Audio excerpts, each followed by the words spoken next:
Tá feito. Deixa eu ligar aqui. Bom dia a todos ainda que não cumprimentei, né? Bom ouvi-los. Eu acho que esse espaço aqui é um espaço assim que me edifica muito, né? Esse contato, poucos aqui eu conheço, na verdade eu conheço todos aqui só pelo vídeo mesmo, né? Os contatos que temos feito pelo vídeo, mas já me sinto íntimo, né? Senti muito quando o Fabiano ficou enfermo lá, cometido rapidamente da situação e também livrado rapidamente, né, por Deus, né?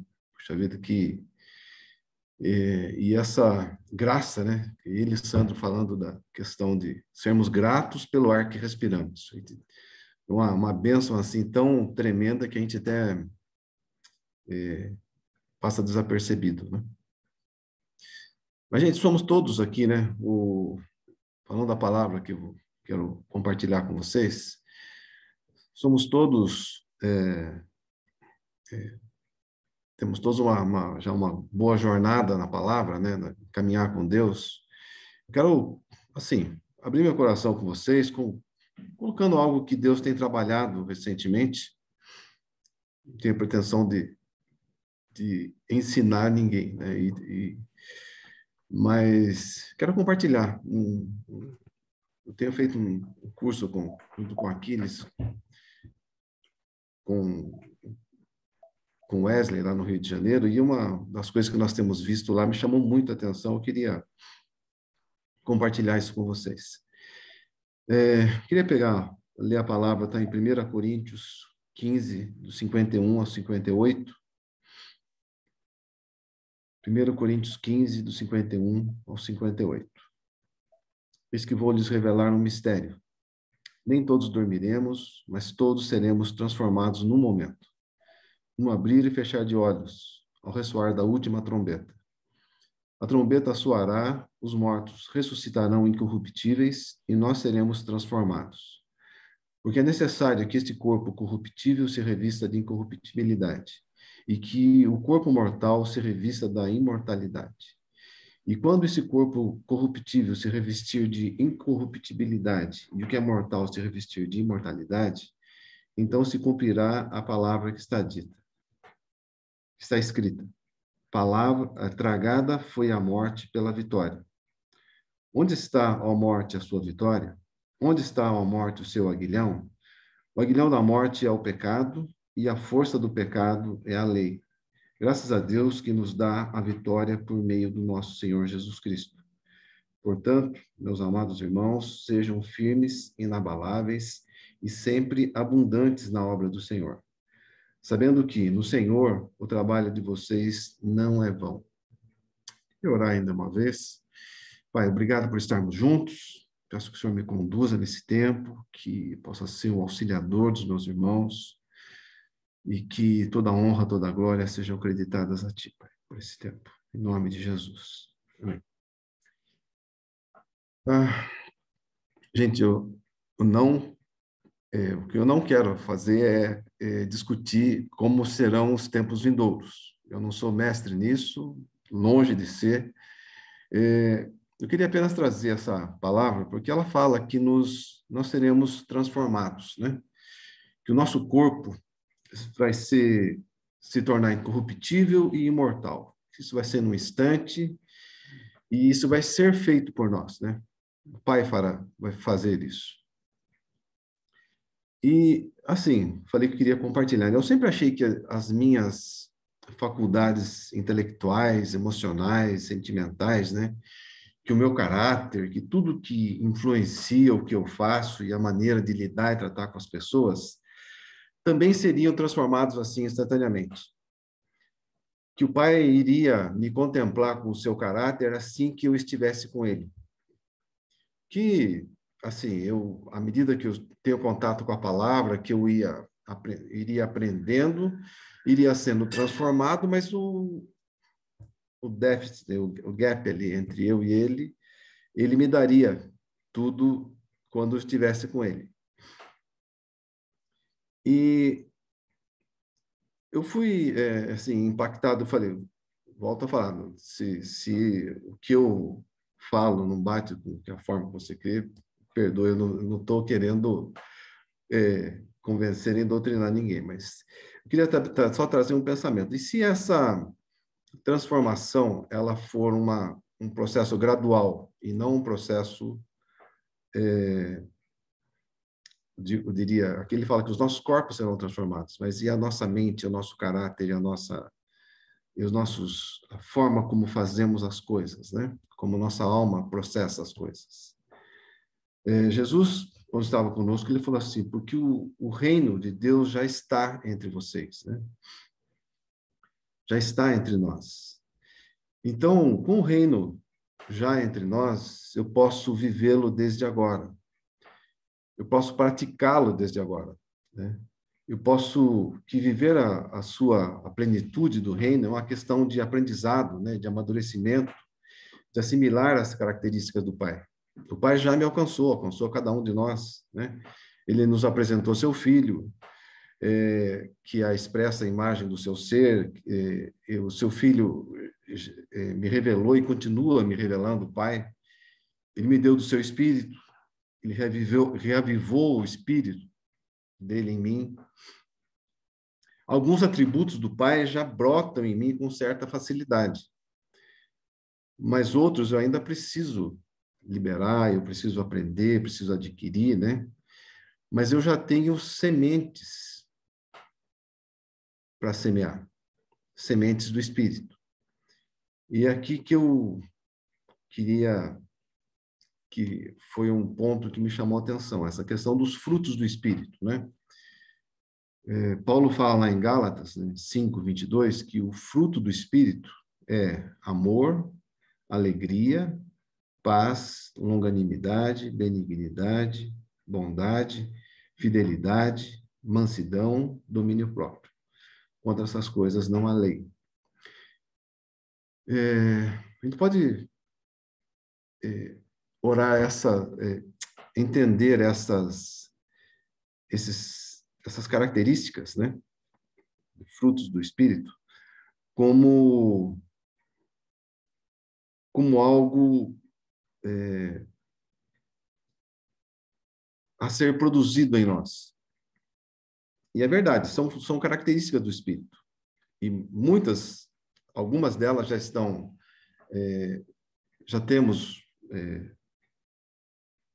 pronunciado em nós, né? Outras nem tanto, né? Mas podemos encarar essas características também como sementes a serem semeadas. Se eu quero viver o reino e quero aprender mais do reino, quero aprender mais do Pai, eu também, se isso que é o fruto do Espírito, eu também usar como semente, isso será, eu diria, traria mais e maiores frutos, né? Então, falando do amor, né? Que é dessa primeira dessas características. Jesus falou que os olhos são a lâmpada do corpo, né? Se os seus olhos forem bons, todo o seu corpo será cheio de luz. Se os olhos do nosso coração forem bons, né? Todo o nosso corpo será cheio de luz. Olha, falando de amor, Deus é amor, isso é a essência do que Ele é. Nós somos filhos dele, temos a mesma natureza, o amor faz parte da nossa natureza. Nós somos inseridos na família dele, né? E chamados a sermos como ele. Então, como poderia usar esse amor como semente, né? Olhar para todas as pessoas, principalmente as mais próximas, com esses olhos de Deus, né? Os olhos da essência dele, de ser amor. Olhar para as pessoas e entender que elas são nossos irmãos, nossas irmãs, e que não podem ser excluídas, não podem ser deixadas de lado por qualquer ação que que elas tenham feito. Deus não faz isso conosco, né? Não faz isso comigo, não faz com você.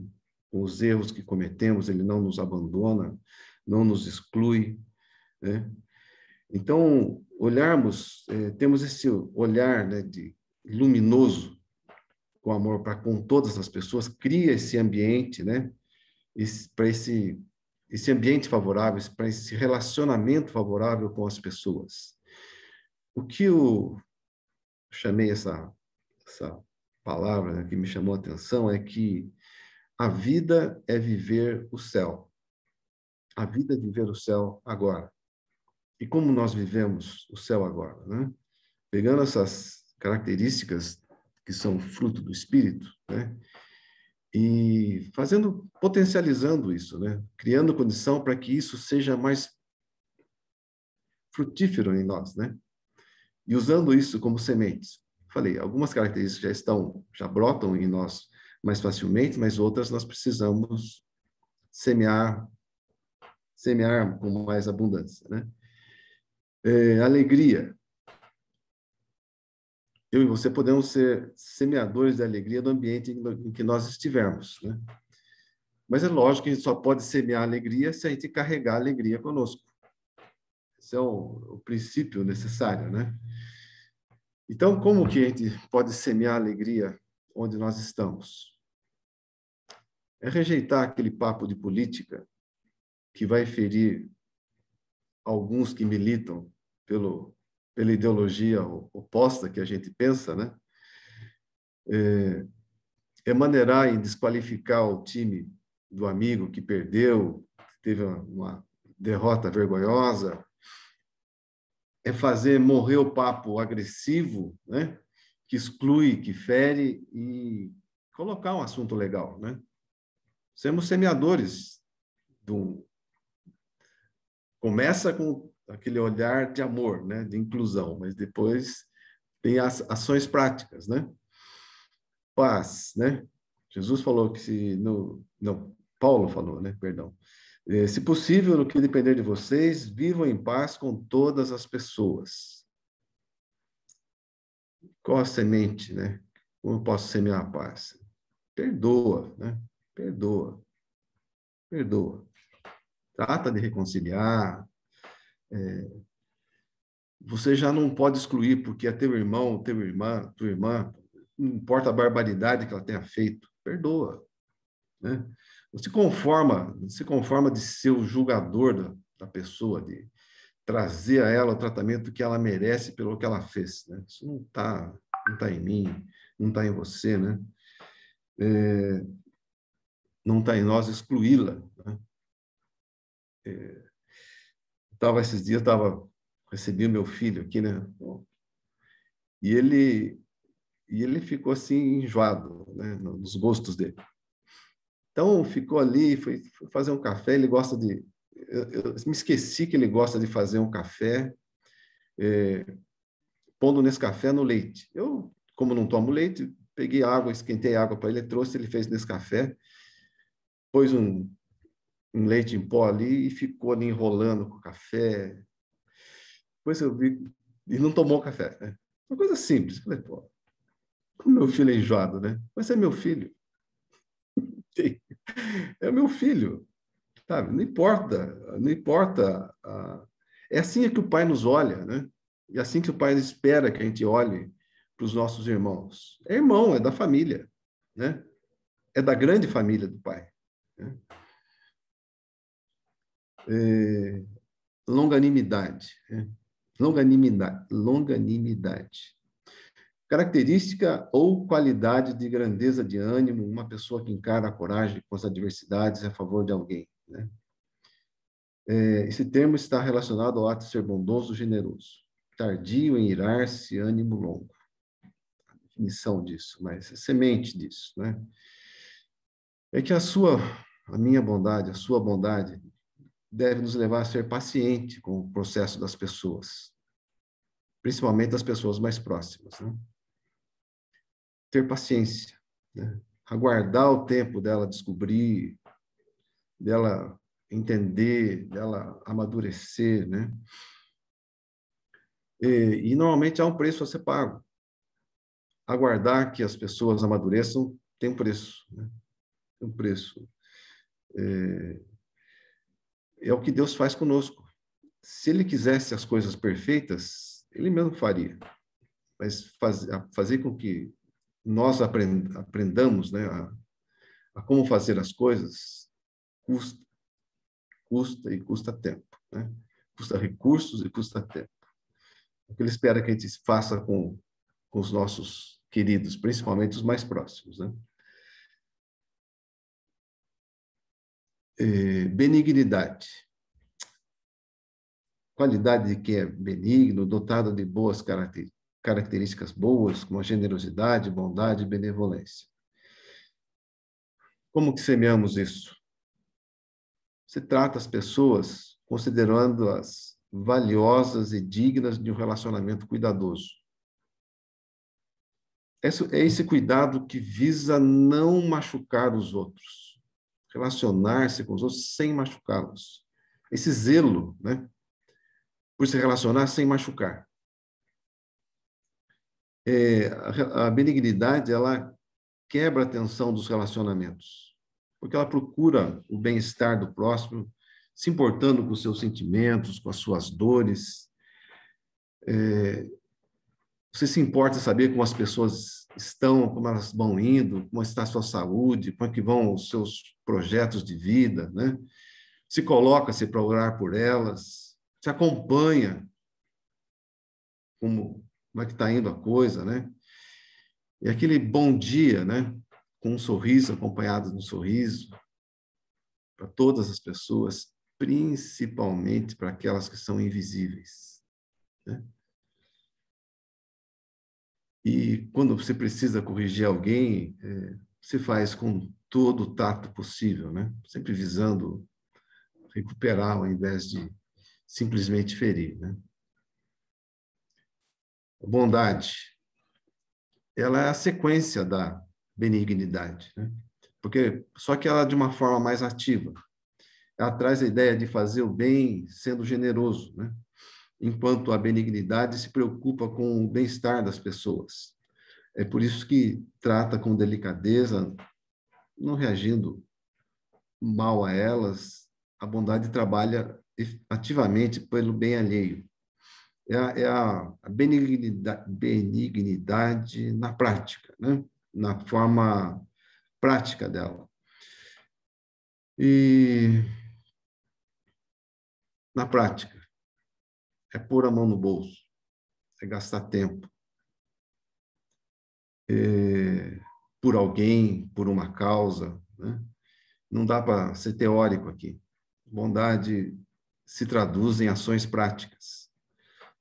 É dispor do seu tempo a levar uma pessoa a um determinado lugar, é usar dos seus contatos para viabilizar, atender a necessidade de pessoas ou grupos, é usar a sua influência para mudar uma situação que não vai beneficiar você diretamente, mas vai beneficiar outra pessoa, né? É pôr a mão na massa. É como semeamos a bondade, né? A fidelidade, né?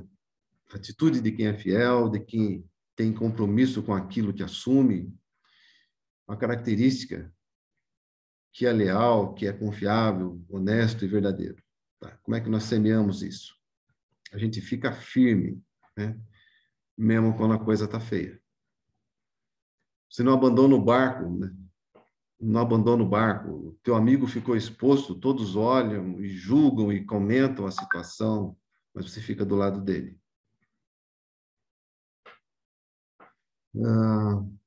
Mansidão, que possui o gênio brando, né? Que é suave, pacífico, característica da pessoa que foi amansada, né? E como semeamos isso, né? Se não coloca pressão desnecessária no ambiente, nas situações em que você está envolvido. Você sabe aguardar, deixa que os talentos se manifestem, deixa os talentos se manifestarem, as pessoas terem tempo de expor o que pensam, como querem fazer, como pensam fazer. Muitas vezes nos surpreendemos com isso, né? É saber dar espaço. Dar espaço para que a criatividade apareça. Uhum. E o domínio próprio, né? Qualidade daquele que consegue controlar-se a si mesmo. Como que nós semeamos isso, né? Você tem a faca e o queijo na mão, mas você não corta. Você poderia jogar a verdade na cara, mas não joga. Você poderia exigir que fosse feito do seu jeito, mas você dá espaço. Deixa os talentos aparecerem, né? Deixa os outros crescerem. Então,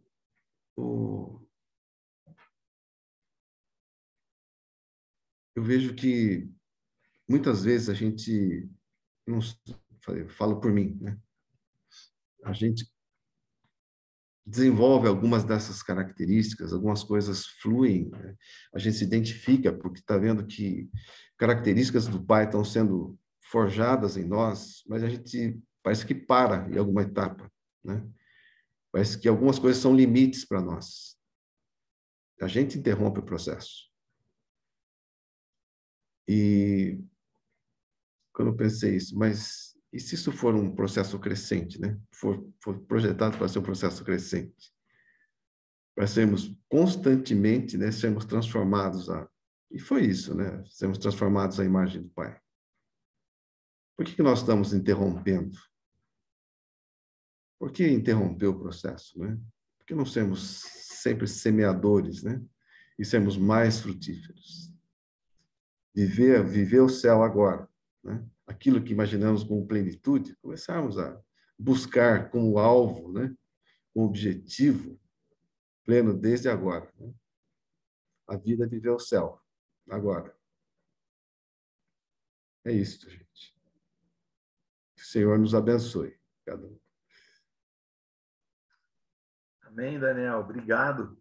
Obrigado aí pela tua palavra, né? Palavra especial, abençoada. E você estava falando aqui e primeiro eu estava me pegando, né? Onde eu estou falhando, aonde eu estou errando, aonde eu estou pecando. E eu confesso, eu tenho muitas lacunas. Muitas lacunas. Tem umas assim que ultimamente eu ando com o taco de beisebol na mão em relação a algumas coisas. Então, eu preciso corrigir isso. E não tem problema nenhum. Quem é meu amigo aqui no grupo sabe que por trás desse cara calmo, da paz, manso, o Marçal é um amigo que conhece muito bem taco de beisebol. E eu não emprestei dele, esse taco é meu. Mas às vezes esse taco de beisebol meu anda muito com prego na ponta, viu? Fabiano sabe disso também, a gente convive e ao longo da caminhada a gente às vezes perde a paciência, né? E é uma bênção, porque você, de uma forma muito especial, muito carinhosa, né? Você chegou primeiro pedindo desculpa e perdão. E trouxe para a gente, assim, com muita clareza, lucidez, né? Eu vou repetir aqui só os tópicos, né? Os chamados frutos do Espírito, né, Pastor Davi? O amor, a alegria, a paz, a paciência, a amabilidade, a bondade, a fidelidade, a mansidão e o domínio próprio. E eu não sei vocês, eu vou falar de coração aqui bem rapidinho, só para a gente fechar essa palavra abençoada, mas o que acontece, né? Em alguns cenários, em algumas contingências, a gente é o suprassumo do amor, da paciência. E às vezes em outras, a minha esposa para e diz assim: puxa vida, em tal lugar você age assim, aqui você age assado. Às vezes lá num grupo de figurões, né, empresariais, na empresa, da alta liderança, a gente é o rei do amor. Mas no baixo clero, lá nos invisíveis, eu anotei também algumas palavras que você trouxe, né? No grupo dos invisíveis, a gente é o cara do taco do beisebol, né? Então, que o Senhor nos alcance com a sua misericórdia, né? Hoje a gente fala muito em diversidade, e como é que a gente vai viver isso, inclusive na igreja, né? A igreja é uma bênção, fala tanto de amor, mas ela exclui tanto, né? Será que a igreja tudo aquilo de amor que a gente fala, a comunidade de fé, ou nós como cristãos, ou a gente em algum momento não consegue viver isso, né? Então, como assimilar esses frutos e como semear esses frutos, né, do Espírito? De novo, né? Não exclusão, não exclusão, principalmente nos tempos em que nós vivemos, né? E como olhar para os invisíveis. Jesus e Deus nos chama para essa tarefa e para essa missão. Quero saber se algum dos amigos se predispõe a fazer a nossa oração de encerramento, mas antes, se alguém tem alguma coisinha para comentar, temos ainda 6 minutinhos. Posso falar, Nascimento? Pode. O Marçal falou e mais alguém pediu para falar. O Vorley. Isso. Eu espero, temos Vorley. 6 minutinhos, Vorley. 2 para você e 2 para o Marçal. Tá bom, rapidinho. Não, eu queria compartilhar aí com vocês que uma das primeiras revelações assim que o Espírito Santo fez assim no meu coração, quando eu me tornei um verdadeiro cristão, Amém. Foi exatamente a palavra de hoje, né, que eu sei que está em Gálatas 5:22, e Deus me revelou assim, até para que eu pudesse ter uma conclusão assim do que é ser cristão. Eu concluí que a partir disso aí, ser cristão é uma ciência exata. Da mesma forma que 1 mais 1 é igual a 2, a lei existe na lei cristã a semeadura e a colheita. E eu percebi que é só a gente realmente semear para que a gente possa colher esses frutos que a palavra nos oferece, né? Então, eu fiquei ouvindo, achei, me revelou ainda mais coisas, né? A palavra de hoje. Amém. Adorei a faca e o queijo na mão, que a gente decide cortar, né? Mas é só para compartilhar, foi uma das primeiras revelações que eu tive, assim, como cristão, que é uma ciência exata, porque é só você semear que você vai colher lá na frente. Não tem segredo. Obrigado, Vorley. Que bênção, né? O Emerson está dizendo assim, ó, tem um documentário no Netflix chamado I Am, vejam no minuto 35, fala sobre a nossa atuação como igreja, relevante e impactante. Obrigado, Emerson. Marçal.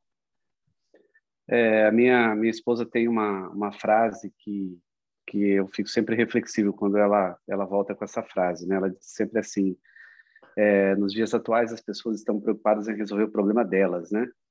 E acaba que atarefando a gente e nos fazendo, às vezes, refém de tempo até para outras pessoas, né?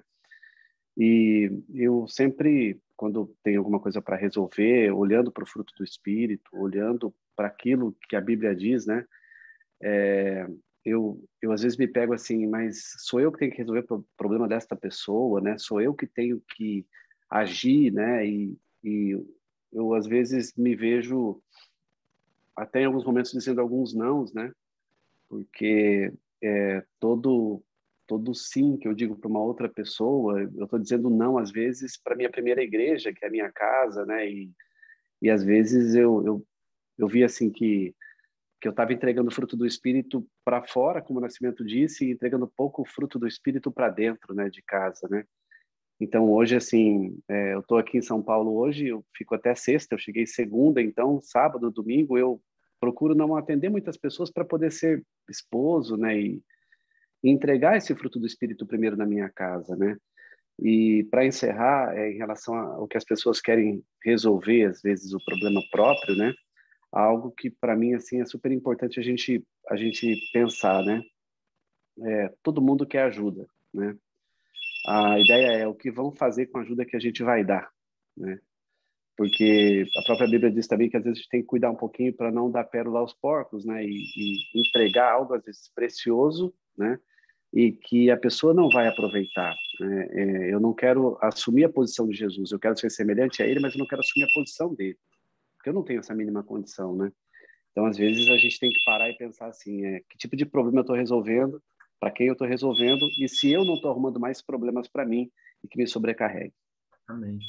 Obrigado, Marçal. Emerson, traga então a sua reflexão aí em 30 segundos e ora em 1 minuto. Tô brincando, tá? Mas até para a gente honrar o tempo dos amigos que têm compromisso. Daniel, obrigado pela tua palavra. Deus te abençoe muito, sua família, os seus projetos, os seus sonhos. Nos abençoe forte e grandemente. Emerson. Opa, vamos lá, rapidinho. Daniel, parabéns pela palavra, mais uma vez sendo usado por Deus aí para nos abençoar. Eu sempre cresço muito te ouvindo. Eu queria só destacar, eu vi um documentário no Netflix chamado I Am, isso me chamou, ninguém me comentou nada sobre ele, mas é a história de um cineasta muito rico nos Estados Unidos que descobriu que a riqueza não trazia felicidade para ele. E aí, no minuto 35, ele, na busca dessas respostas do que era felicidade, ele encontra com o pai dele, era um oncologista de crianças, né? E sempre trabalhou servindo anos e anos no hospital nos Estados Unidos.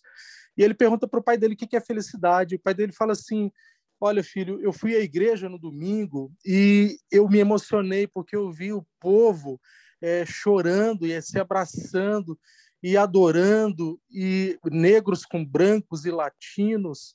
Mas sabe o que me entristece? É que muitos deles, depois que saírem daquela igreja, eles não vão colocar lá fora o que eles aprenderam lá dentro.